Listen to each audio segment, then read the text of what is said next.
Hey everyone, in this video I will show you how to hide members in a WhatsApp group. So first, open the WhatsApp on your device and select the group where you want to hide the members and then click on the group to open it. Next, click on three dots menu in the top right corner and go to group info. Here you will see the total number of members in the group. Now to hide them, click on add group to community. But before proceeding, make sure that you're the admin of the group. And if you're not the admin, you would not be able to do this. Once confirmed, tap on Add Group to Community and then click on Get Started. Now give your community a name and then click on Next.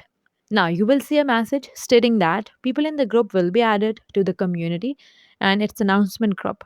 They can also join or request to join another groups in the community. So just click on OK and your community group will be created.